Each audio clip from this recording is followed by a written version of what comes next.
วิ่งแห้งขนาดที่ได้เศร้าว่าเป็นซะยังแดงโอเคพอใจแล้วกำไรร้อยกับ4 เหรียญเป็นกรณีศึกษาสำหรับทุกคนที่เขามาร่วมเนาะเขามาร่วมศึกษากันได้มีกำไรสามารถไปได้บ่อันนี้มันขึ้นอยู่กับทุกคนเลยเนาะการตัดสินใจของเฮาว่าเฮาอยากเทรดต่อเฮาก็เทรดเลยเนาะอันนี้บ่มีไปห้ามเนาะเอาว่าทุกคนเข้ามาร่วมมีตติ้งคอยทุกคนอยากกดออเดอร์ตามคอยเนาะ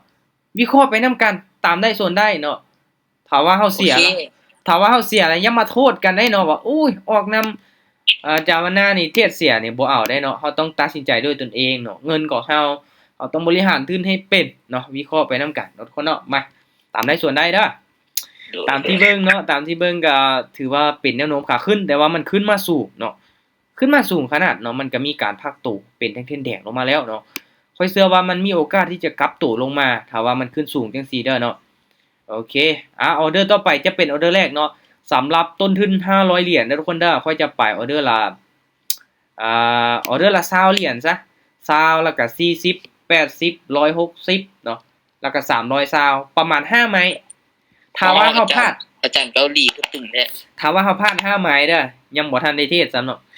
เฮาพลาด5ไม้นี่เฮาจะพักเฮาพลาด5ไม้เฮาจะพักถ้าว่าได้กำไร50100 เหรียญเฮาจะพักคือกันเนาะกำไรนี่ 10% นี่50 เหรียญ20% นี่100 เหรียญเนาะมาเบิ่งนํกันได้ตามเป้าเฮาจะพักเสียตามเป้าเฮาก็พักเนาะการเทรดทุกคนเนาะมีเป้าได้เป้าเสียให้มันชัดเจนเนาะมาออเดอร์นี้เลยเนาะออเดอร์นี้เลยถ้าว่าแท่งเทียนนี้ขึ้นเขียวเด้อขึ้นเขียวนี่มาโอเคขึ้นไปสูงบ่ถ้าว่าขึ้นไปสูงนี่มีโอกาสที่จะลงมาแดงได้เด้อเนาะแต่บ่เสี่ยงโอเคมั้ยออเดอร์แรกตามขายเลยมามีโอกาสที่จะลงมาพักตัวได้ใส่คำว่ามีโอกาสเด้อทุกคนเด้อแต่ว่ายังบ่การันตีเนาะเพราะว่า2เส้นตัวนี้ยังขนานกันขึ้นไปอยู่เนาะมีโอกาสขึ้นไปเขียวต่ออีกได้เนาะแต่ออเดอร์นี้ลองซีเบิ่งเนาะป๊อมันคือขึ้นแห้งแต่ว่าทองคำมื้อนี้บ่งว่าตัวเนาะซูมเบิ่งย้อนหลังนี่มันบ่มีเลยเนาะโอ้โหขึ้นแห้งเดี๋ยววะลงมาติลงมาพักตัวติได้อึ๊บบ่ลงมาเว้ยออเดอร์นี้ยังบ่ลงทุกคนเนาะลงมาออเดอร์นี้โอเคแสดงว่าแท่งเทียนนี้มันยังบ่ลงทุกคนเนาะแท่งเทียนนี้ยังบ่ลงยังขึ้นเขียวอีกอยู่ปรับเงินจะไปสูงอาจารย์มาเบิ่งที่แท่งเทียนเขียวตัวนี้เด้อถ้ามันเป็นแท่งเทียนโดจิเฮาจะขายอีกบ้านนึงโอเคขายมาลงมาแดงอีกบาทนี่ลงมาแดงอีกบาทนี่อันตรายเด้อย่ามันพักตัวเนาะมาตามในส่วนได้ทุกคนเนาะเฮาก็จับจุดเบิ่งก่อนเนาะเข้ามาก็ยังจับจุดบ่ได้เทื่อมาเบิ่งนำกันว่ามันสิลงมาแดงได้บ่เสียดายทุกคนตอนท้ายเนาะสิรอดเลยสิร่วงอาจารย์ตอนท้ายแล้วมันลงมาแดงก้อนนี้อันตรายเด้อออเดอร์นี้คือมันนิ่งแท้ลูกลงมาติจังได้บ่ลงมาทุกคนเนาะนิ่งกิ๊บเลยโอ้โหแสดงว่ายังบ่ลงทุกคนเนาะป้ามาลงแท่งเทียนนี้วะสลับลงมางามแถววะโอเคทุกคนเนาะตามแผนมาถือว่าพลาดไป2ไม้แล้วเนาะเปิดฉากมาพลาดไป2ไม้ละโอเคทุกคนออเดอร์นี้ขายอีกบ้านนึง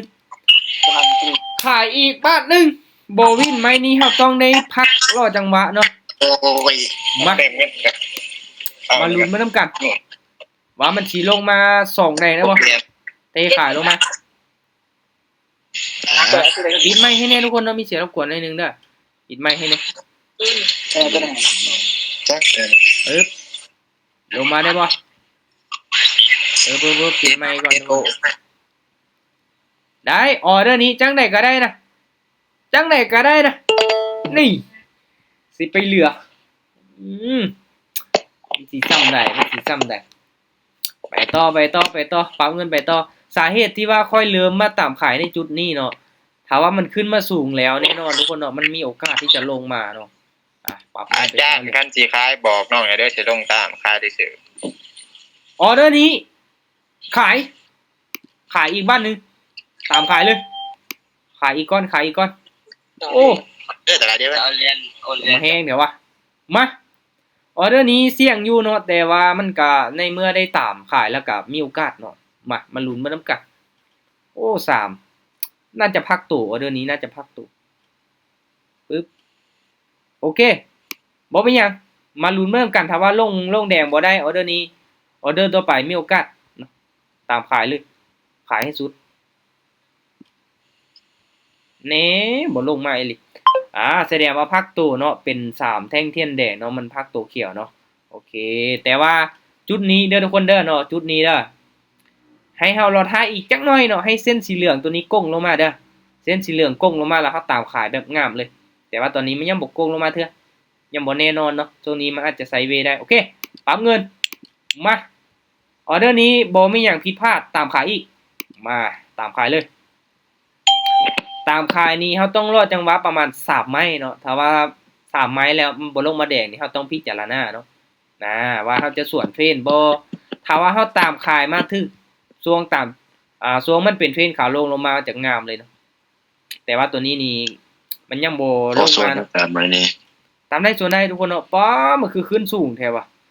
โอ้ยบ่ลงมาเสิมื้อนี้นี่สงสัยมันบ่มักขายเว้ยแต่ว่าควายนี่มักขายเว้ยเอามาลุ้นมันนำกันบ่มีหยังโอ้ อาจารย์จะขายจนรวยเป็นบ่ แม่นมื้อนี้สิขายจนรวยเนาะแต่ในกรณีนี้เดี๋ยวทุกคนเด้อเนาะแม่นมันอาจจะขึ้นมาเขียวในลักษณะที่ว่าลงมาแดงหน่อยจังซี่เนาะปึ๊บโอ้แต่ว่าจังได๋ก็เชื่อมั่นว่ามันต้องมีแดงมาน่ะบ่ไม้นี้ก็ไม้ต่อไปมาตามขายให้สุดเลยเป็นกรณีศึกษาเด้อทุกคนเด้ออย่าเฮ็ดตามเนาะถ้าว่าไผที่มีงบน้อยเนาะบ่สามารถที่จะ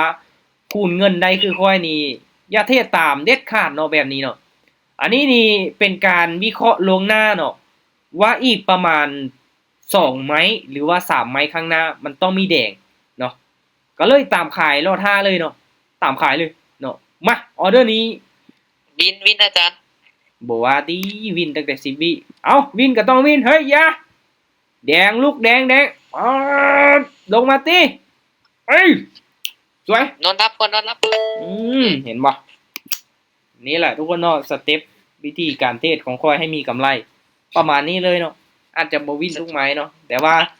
ถ้าว่าเฮาบ่วินเฮาก็ต้องเดินเงินให้เป็ดเนาะคูณให้เป็ด ได้ เนาะ สเต็ป โอเคกำไร32เหรียญแล้วเด้เนาะออเดอร์นี้ตามขายอีกมาเริ่มเห็นละเนาะว่ามันมีโอกาสที่จะปรับตัวเป็นเทรนขาลงเนาะเพราะว่าตามที่เบิ่งในโซนนี้เนาะโซนนี้เห็นบ่มันค่อนข้างที่จะเป็นขาขึ้นหลาย ทุกคนก็พอที่จะพอมีความรู้ได้ละว่ากราฟเนาะมันก็มีแต่3เทรนเท่านั้นมีขาขึ้นแล้วก็ขาลงแล้วก็ไซด์เวย์เนาะในเมื่อขาขึ้นมันเกิดมาแล้วไซด์เวย์มันต้องตามมาปึ๊บหลังจากนั้นขาลงมันต้องมาจังใดลงมาแดงที่ลูกลงมาถ้าให้ไซส์เสียงดังไว้วิ่งนี่เห็นบ่ทุกคนเนาะจุดนี้เด้อถ้าว่ามันเริ่มที่จะเป็นเทรนขาขึ้นมาหลายจังซี่แล้วก็เริ่มมาไซด์เวย์ปึ๊บทุกคนสังเกตเห็นเส้นสีส้มตัวนี้บ่เนาะเน็ตวอลุ่มนี้บ่ได้เบิ่งเนาะคำนี้เอาออกเลยเบิ่งแต่2เส้น moving average ดูบูเนาะมาปรับเงินออเดอร์นี้ขายอีกเส้นสีส้มตัวนี้เริ่มก้งแล้วทุกคนเนาะอุ้ยโอ้ออเดอร์นี้บ่แม่นละติเนาะแฮงซื้อมาหลายแท้มาถ้าว่าเส้นตัวนี้เริ่มก้งแล้วเริ่มตัดลงมาแล้วค่อยจะเริ่มตามขายเนาะจะเริ่มตามขายเลยเนาะป้าโถแต่ว่าออเดอร์นี้นี่มันมีโอกาสเนาะมีโอกาสที่จะขึ้นเขียวได้เพราะว่าแท่งเทียนตัวนี้นี่แฮงซื้อมาหลายขนาดตอนท้ายเนาะจวดขึ้นไปขึ้นได้ต้องลงได้บ่ลงมาซะโอ้ยังบ่ลงมาทุกคนเนาะยังบ่ลงมายังอยากขึ้นไปต่ออยู่บ่บิตคอยน์มันคือขึ้นแฮงทุกคนรอท่าเบิ่งราคาค่ำมื้ออื่นโลดเนาะเขาพเจ้าปรับขึ้นแน่นอนถ้าว่ามันขึ้นตั้งแต่มื้อนี้ มื้ออื่นนี่ราคาข้ามอาจจะขึ้นสูงเนาะ มื้อนี้จักล้านบาทอาจารย์ราคาครับไปเบิ่งกัน 45ล้านปลายๆเนาะก็บ่จื้อคักปลายมาทุกคนเนาะค่อยจะตามขายอีกบ้านหนึงตามขายให้สุ โอ้ ดเลย โอ้มื้อนี้ราคาขายเนาะอาจารย์เนาะพอดีนะอาจารย์ขายลง แม่นอ้าวโอ้ มื้อนี้มื้อนี้45ล้าน479,000กีบ มื้ออื่นนี่มีโอกาสขึ้นฮอดเกือบ45ล้านเนาะ45ล้าน มื้ออื่น โอ้ยสลับเสยออเดอร์นี้โอ้เสียดายเนาะแท่งเทียนตัวนี้ปึ๊บเบิ่งตามลักษณะของแท่งเทียนตัวนี้ มันยังไซด์เวย์เนาะโซนนี้มันยังไซด์เวย์มันยังบ่ลงมาเทื่อเนาะมันอาจจะไซด์เวย์ไปจังซี่ก่อนเนาะ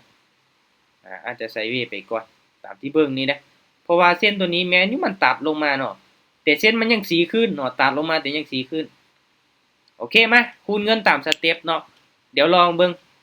ขายให้สุดมื้อนี้สิจนหรือว่าสิรวยโอเคออเดอร์นี้ขายมาก่อนหน้านี้บ่เคยพลาดเกิน2ไม้ที่3ต้องวินเนาะมาเบิ่งนำกัน อาจารย์คำคมต้องมาแล้วอาจารย์คำคมต้องมาแล้ว อ้าวปรับเงินผิดโอ้ออเดอร์นี้ไปแต่40ปกติต้องไป80ออเดอร์นี้โอ้ยเบิ่งดู40มา อาจารย์ เอาเบิ่ง คำ นำ ค กั ม น ต้องมาแล้ว คำคมจังไดล่ะบัดนี้โอ้จังไดลูกโอ้ยปรับเงินผิดแล้วทุกคนเนาะบ่ได้ติจังสิบ่มาแล้วปกติต้องไป80ออเดอร์นี้โอ้ลืมเบิ่งโอ้ยบ่ได้กำไรซ้ำนี่ยังเหลือแต่29เหรียญปกติโอ้ยนี่แหละเนาะลืมสไลด์แต่สังเกตเบิ่งกราฟเนาะสไลด์แต่สังเกตเบิ่งกราฟจนลืมตัวเองปรับเงินเนาะมาบ่เป็นหยังปั้นใบไม้เนาะบ่ต้องซีเรียสเนาะเข้าไป20เหรียญนี่ก่อนก็มีกำไรเลยเด้เนาะเอ้าขายอีกเอ้างับขายอีกบาทนี้มาถ้าว่าปรับผิดก็บ่เป็นหยังเนาะเฮาก็ยังมีกำไรเด้ทุกคนเนาะกำไรเฮามีเฮาก็เอากำไรไปต่อเนาะอันเทศถ้าว่าเฮาหวังมาโอ้อยากให้มันได้หลายไวเกินไปนี่มีโอกาสเก็บตู่เนาะคอยปั้นไปเทื่อละน้อยเนาะมีโอกาสได้กำไรกว่าบางคนนี่เทศปั้นเก่งเนาะปั้นขึ้นไปเทื่อละ3เหรียญ4เหรียญไปไม้ละน้อยเนาะบัดสุดท้ายเทศไปเทศมาเมื่อยเนาะไปไม่ใหญ่เข้าเนาะพลาดละแจ๊บเลยบาดนั้นเนาะสุดท้ายติดลบโอเคสวยอ่า ไปกันต่อเวลาก็ยังอยู่เนาะไปเทื่อละ20นี่แหละเห็นบ่มันเริ่มแล้วได้ทุกคนเนาะเริ่มมีให้ขายเข้ามาอาจจะเริ่มปรับตัวเป็นขาลงแล้วได้เนาะอาจจะเริ่มปรับตัวเป็นขาลงเนาะมาจะเริ่มปรับตัวออเดอร์นี้โอ้ถ้าว่าบ่มีหยังผิดพลาดขายเลยออเดอร์นี้อาจจะเป็นแท่งพักตัวขาลงเนาะเพราะว่าแดงมา4แท่งเทียนเนาะแดงมา4ไม้ตีปึ๊บเขียวมาพักตัวมาออเดอร์นี้ว่ามันจะลงมาต่อบ่เอาแล้ว โอ้เดี๋ยวนี้อาจารย์ขายบ่ ขายแล้วมื้อนี้นี่จัดขายอย่างเดียวแล้วมื้อนี้ตั้งใจมาขายโดยเฉพาะ มื้ออื่นซื้อคำเนาะมื้อนี้ขาย เนี่ยมาลุ้นมานํกันมันสิลงมาบ่เนาะมันสิลงมาได้อยู่บ่โอ้หนังสือยังหลายลงมาตีลงมาลงมาอีกป้ามักซิบ ปั๊บ ป้ามักซิบอาจารย์ ปั๊บมักซาวเลยเห็นไหมนี่ไปซาวเหรียญโอเคไปต่อขายทรงนี้ค่อยเชื่อมั่นเลยเนาะในเมื่อกราฟมันไซด์เวย์มาแบบนี้เด้ออีกบ่หึงข้างหน้าขาลงมันต้องตามมาเนาะเทรนขาลงมันต้องตามมาเชื่อมั่นรถมันไซด์เวย์เห็นบ่ปึ๊บเป็นขาขึ้นแล้วก็ไซด์เวย์จังซี่นี่ขาลงต้องตามมาขายงับมามันสิช้ำได้แต่ว่าแห้งซื้อก็พยายามผลักดันราคาขึ้นไปเด้อเนาะเบิ่งตามแท่งเทียนเขียวตัวนี้ลงมาเขียวขึ้นไปลงมาเขียวขึ้นไปเนาะเส้นมันก็ตัดลงมาปึ๊บมันตัดขึ้นไปอีกเห็นบ่เส้นสีส้มเนาะเฮาสังเกตบ่แดงจังได๋ก็ต้องแดงลงมาลูกลงมาวินจังได๋ก็ต้องแดงให้เฮาได้นะออเดอร์นี้ วินนะอาจารย์จะได้ก็ วินแน่นอนล่ะโอเคน่าวินมาโอ้4ไม่ติดได้5ไม่ติด พุ่น บ่ น่ะ เนาะ สเต็ปขึ้น มาไม้นี้ถ้าว่าวินนี้100เหรียญตามเป้าพอใจไปนอนมา ขอให้วินก่อนอาจจะได้5ไม่ติด โอเคโอเค ออเดอร์นี้ เบิ่ง นี่ อาการ บ่ต้องคิดหยังหลายขายอย่างเดียวมื้อนี้เอ้างับ มื้อ คิด มื้อนี้ ยังไง ขาย ขายอย่างเดียว ชื่อคำที่อาจารย์ มาเบิ่งนํกันสิได้เงินซื้อคำบ่มา ชื่อคำ ออเดอร์นี้ว่ามันสิลงมาปิดแดงเฮาได้บ่ถ้าว่าปิดแดงอาจจะได้5ไม่ติดเนาะอาจจะได้เปิดกล้องของขวัญเนาะจะได้เปิดกล้องของขวัญมาลุ้นมานํกันออกไปแล้ว20เหรียญเสียให้มันลงมาแดงติสิเฮ็ดกิจกรรมแจกให้นี่ถ้าว่ามันปิดแดงเฮ้ยลงมาแดงลูกแดงเอ้ยลงมาโอเคหาวีสุดท้ายแดงตึ๊บ บิน อ้าวโอ้ยโอ้บ่มาละขึ้นเขียวโอ้ยตาย1มีสุดท้ายโอ้บ่ได้เปิดกล้องของขวัญบ่ได้5ไม่ติด3ได้แต่4ใหม่โอ้บ่ได้เอ้าคูณเงินวินอีกไหมนึงเขาจะได้ตามเป้าโอ้ยเสียดายเว้ยบ่ปิดแดงให้เฮามาโอ้สวิงแห้งแท้มาออเดอร์นี้งับขายอีกขายเลยมื้อนี้นี่ตัดสินใจมาขายโดยเฉพาะขายให้สุดมามันต้องลงมาแดงได้ออเดอร์นี้โอ้เสียดายออเดอร์เมื่อกี้นี้เนาะโอ้ยปอดโทเจอกราฟแบบนี้ก็ยอมคือกันเด้อเห็นบ่ปึ๊บปั๊บปึ๊บลงมาติโอ้มันคือสวิงแห้งแท้เนาะออเดอร์นี้แท่งเทียนนี่สวิงแห้งขนาด คิดได้เศร้าว่าเป็นซะยัง แดงโอเคพอใจแล้วกำไรร้อยกับ4เหรียญ สันเล่นปักใหญ่ เห็นบ่ขายอย่างเดียวเนาะขอเพียงแต่เฮาจับจุดเป็นเนาะเฮาฮู้จักเลยเนาะเฮาเบิ่งแนวโน้มน่ะมันเป็นขาขึ้นมาสูงจังซี่นี่จังได๋มันก็ต้องมีแดงมาเนาะขอเพียงแต่อย่าไปตามขายในช่วงที่มันกำลังก่อโตจังซี่เด้เนาะถ้าว่าช่วงที่มันกำลังก่อโตเป็นเทรนขาขึ้นน่ะเฮาไปตามขายนี้บอกเลย อาจจะพลาดฮอด5-6ไม่ติดเนาะแต่เฮาเบิ่งว่ามันขึ้นมาสูงเนาะขึ้นมาฮอดจอมมันแล้วเนาะจุดราคานี้ค่อยก็เริ่มตามขายเนาะก็เลยลงมาแดงงาม เทคนิคเข็ง โอเคทุกคนเนาะสำหรับรอบนี้ เวลาก็โอเคใช้เวลาเทศบ่ถึงเนาะเฮาได้ตามเป้าเฮาก็พักเนาะบ่จำเป็นต้องว่าอยู่กับกราฟถึงจนเกินไปเนาะการเทรดได้กำไรแล้วก็พักบ่มีไผบังคับเฮาอีกนะ ขอบใจอาจารย์ได้ร้อยเหรียญนอนรับได้มื้อนี้ ขอบใจ สุดยอดเอาไว้มื้อหน้าทุกคน ขาดทุน เจอกันใหม่ เกาหลี มัน มื้อหน้ามื้อหน้ามาเรียนทำไม โอเคบ๊ายบายตามขาย อาจารย์เกาหลีบ๊ายบายนอนนับแต่ทีม